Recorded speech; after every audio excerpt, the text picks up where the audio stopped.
기자들을 향한 카메라를 놨더니 기자들이 다 싫어해요. 식판 들고 줄 서서 윤석열한테 계란말이 얻어먹을 때 마치 잘 훈련된 강아지들처럼 그럴 데 없던 초상권이 왜 대정부 질문할 때는 생겨야 되는 건지 한 30년 전쯤에 튀르키예에서 괴베클리 테페라고 하는 유적 발굴이 시작돼서 이제 이것 때문에 인류 문명사를 다시 써야 하는 상황이 생겼어요. 개목욕탕이다 그러는데 그거는 아닌 것 같다. 저 사람들의 저걸 만들어 놓은 걸 무슨 실용적인 용도가 있을 거다라고 접근하는 것 자체가 이제 저들의 정신 세계로서는 너무 과분한 태도다.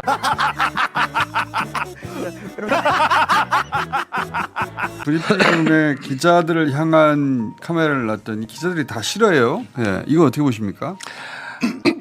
그 전에 좀 물어보고 싶어요. 그 식판 들고 줄 서서 윤석열한테 계란말이 얻어먹을 때 마치 잘 훈련된 강아지들처럼 그럴 데 없던 초상권이 왜 대정부 질문할 때는 생겨야 되는 건지 본인들이 얘기를 해줬으면 좋겠고요. 나 근데 초상권 주장은 진짜 너무 웃겨요.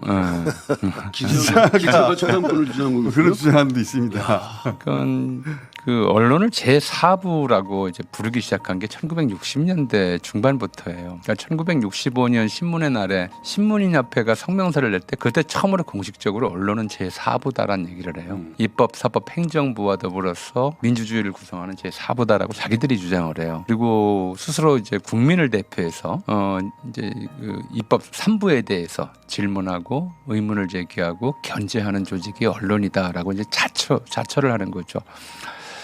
그때만 해도 좀 국민들이 정보를 입수할 수 있는 통로가 적었고 또 국민을 대변할 수 있는 사람들도 따로 없었기 때문에 독재 정권이었으니까 설득력이 있었어요. 70년대 이제 언론민주 동아일보 그 광고 탄압 사건과 같은 이런 과정에서 언론인 일부 참가하기도 했지만 사실은 그런데 언론 자유를 만들어낸 건 시민들이거든요. 국민들이에요. 기자들이 언론 자유를 얻어준 게 아니라 국민이 언론 자유를 얻어준 것이고 그에 입각해서 이제 자기들이 자유롭게 입법사법 행정부에 대해서 질문하고 이야기할 수 있게 된 건데 근데 이 사람들 수십 년 내에 어떤 생각을 하고 있냐면 언론 자유는 국민 일반의 자유가 아니라 언론인의 자유라고 착각을 하고 있어요. 이게 첫 번째 문제예요. 언론인의 자유라고 주장을 하는데 이것도 좀 황당한 것이 이 사람들을 누가 임명했느냐는 거예요. 입법부는 국민이 뽑고 행정부의 수반도 국민이 뽑아요. 사법부는 국민이 뽑은 행정부 수반이 임명하는데 이 사람들은 자기네 사장이 임명한 사람들이에요. 어제 아침에 저 YTN 노조에서 나와서 YTN이 사형화되는 바람에 망가졌다고 그러는데 한국 언론은 지금 99%가 사형 기업이잖아요. 누가 자기들한테 국민을 대표할 권리를 준 거예요. 그리고 실제로 질문하는 걸 보면 늘 국민의 입장이 아니라 사장 눈치 봐요.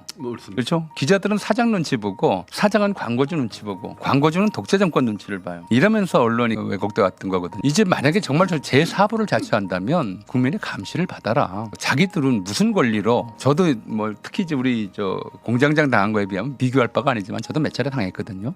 자기들은 좌표 찍어서 저 사람 공격해라라고 하는 기사를 매일 쏟아내요. 아무런 공인도 아니고 아무런 그 무슨 뭐 저 영향력도 없는 사람 이 자기들 마음에 안 드는 얘기를 하면 누가 무슨 얘기를 했대요라고 좌표 찍어놓고 공격을 하는데 제가 한번 그런 일을 겪었어요. 어떤 기자가 저에 대해서 굉장히 악의적인 기사를 썼길래 페이스북에다 그거 아니다라고 이제 해명문을 썼거든요. 근데 그 기사가 좀 공격을 받았나 봐. 그랬더니 그 다음 날 국민의힘 부대변인이 논평을 통해서 제가 기자를 탄압했다는 거야.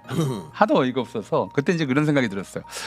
저건 기자가 아니라 그냥 국민의힘이 기르는 개구나. 그렇게 생각했거든요. 그렇게 판단할 수 있는 기회들 국민이 가져야 돼. 그래서 저는 이제 CCTV 설치한다고 하는 건 다른 게 아니라 언론 자유는 언론인의 자유가 아니라 국민 일반인 누리는 자유고 그 자유에는 언론인의 그 태도 질문 이런 것들을 평가할 국민의 권리가 포함되어 있다. 이걸 좀 확실히 해야 된다고 생각을 합니다. 진짜 멋지만 언론의 자유는 언론인의 자유가 아니라 그렇죠. 네. 국민 한남도 관저인 수조 있지 않습니까? 이거는 이게 상상력으로 해결해야 될 영역인 것 같기도 한데 그래가지고 개 수영장 정도에서 멈춰 있는데 어떻게 보세요? 한 30년 전쯤에 튀르키예에서 괴베클리 테페라고 하는 유적 발굴이 시작돼서 참 그럴듯해요.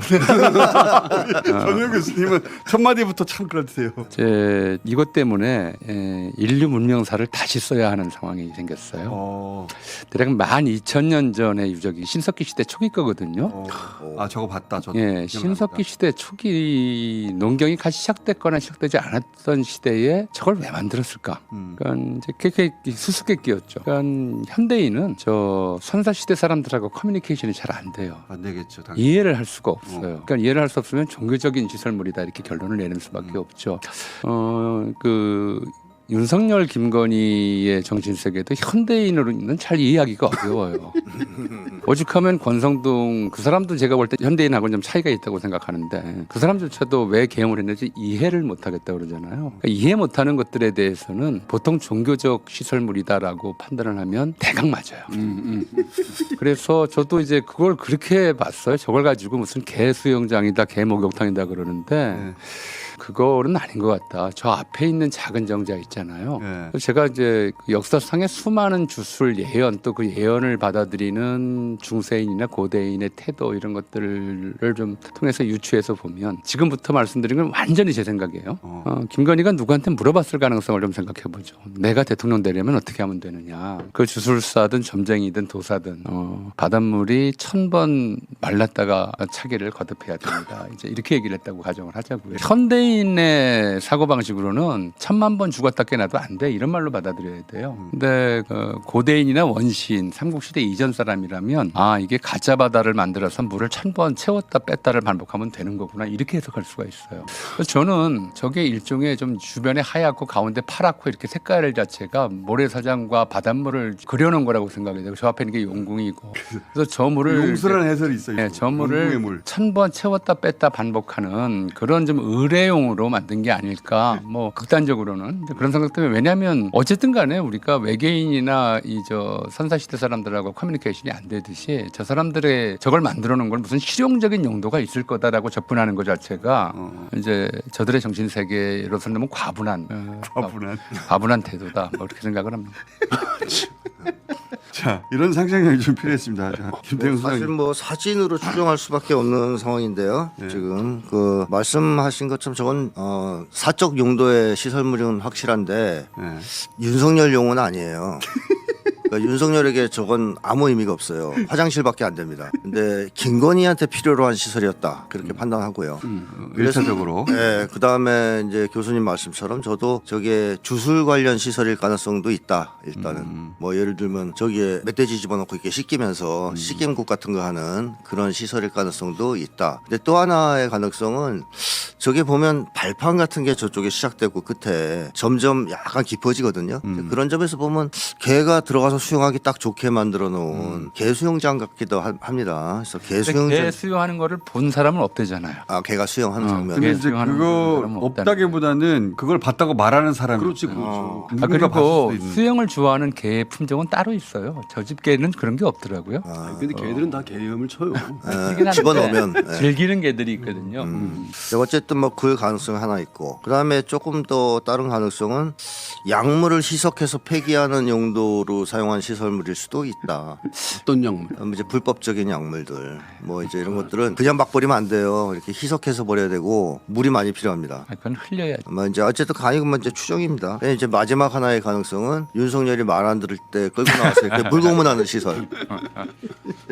그러니까 다 김건희용이에요. 윤석열은 절실. 윤석열이 저걸 지시했을 것 같지는 않아요. 네. 근데 저는 사실 저거 개 수영장이라는 생각은 추호도 못하고 그 양반이 술꾼이잖아요. 근데 술꾼들의 로망이 있어요. 술꾼들도 술 먹다가 실외에 해장풀 하나 있어가지고 딱 누워가지고 별도 보고 하늘도 보고 이런 로망이 있어요. 그 이런 실제로 상상력이 필요했어요. 네. 풀빌라 같은 데 가는 이유가 있어. 술꾼들이 거기서 술 먹다가 누웠다가 또 술 먹다가 정말 그건 우리 최고거든. 류은신의 로망 아니에요? 나는 그런 얘기를 처음 들었는데. 통하는 세계가 있습니다.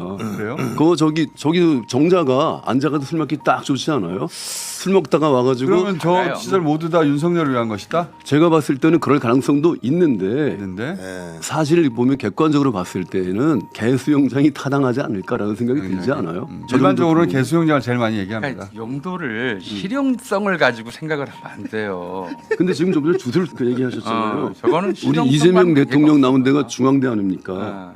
우리 동문 아닙니까? 근데 그 중앙대의 상징이 청룡이에요, 청룡. 그래가지고 청룡 그 조각상을 만들어 놓고 그 앞에 아주 작지만 있죠. 뚠벙을 만들어놨어요. 호수야, 그게 청룡 호야 그래가지고. 그런데 정말 주술적인 용도라면 저렇게 모관하게 완전 목욕탕 타일까지 깔아가지고 저렇게 만들어놨을까 이런 생각이 좀 들어요. 왜냐하면 물을 좋아하는 게 용이기 때문에 용산 뭐 말 많았잖아요. 저는 그래서 저것도 그럼 물이니까 그 용과 왕과 관련된 뭐 그런 게 아닐까라고 생각했는데 아무리 봐도 저거는 주술 쪽이라고 보기에는 너무나 감수성 떨어지잖아. 감수성 떨어지는데 파란 타일이 바닷물 같은 색깔을 만들려고 한 것 같다는 생각이 들었어요. 저 동네 목욕탕 타일인데.